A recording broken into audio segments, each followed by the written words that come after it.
Even in the cannons mouth, इसके लिए वो मौत के मुंह में जाने को भी तैयार रहता है।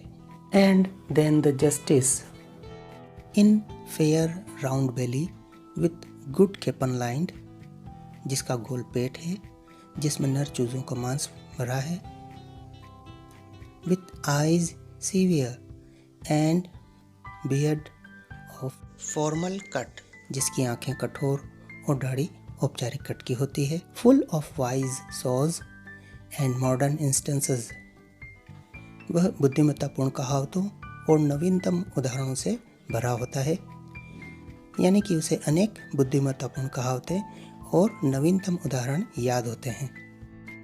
And so he plays his part, इस प्रकार वो न्यायाधीश की भूमिका निभाता है। The sixth age shifts into the lean and slippered pantaloon, और फिर छठी अवस्था उसे एक दुबले पतले चप्पल पहने हुए बूढ़े व्यक्ति में बदल देती है, with spectacles on nose and pouch on side, जिसकी नाक पर चश्मा होता है और बगल की चमड़ी लटक जाती है।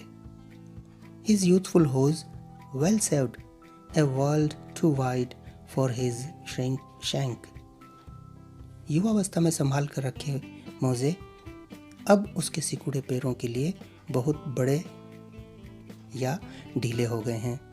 And his big manly voice turning again towards childish treble pipe, और अब उसकी आदमी जैसी आवाज़ बच्चों की आवाज़ की तरह पतली हो जाती है।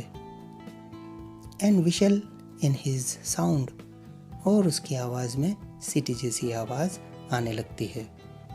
Last scene of all that ends this strange eventful history, और अब इस जीवन काल का अंतिम दृश्य, अंतिम अवस्था आती है।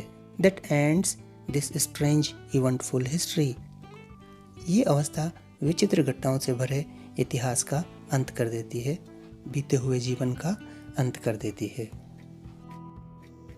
Is second childishness and मियर oblivion, ये दूसरा बचपन और सिर्फ भूलने की स्थिति होती है।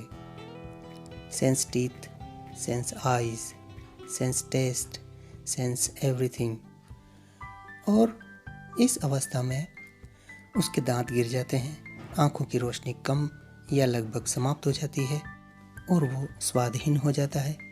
इस तरह से वंचित, निर्बल और पूर्णतया पराश्रित हो जाता है। यही उसका दूसरा बचपन और सबसे दयनीय, निराशाजनक स्थिति होती है। इस तरह कवि इस कविता में मानव जीवन की 7 अवस्थाओं का वर्णन करता है।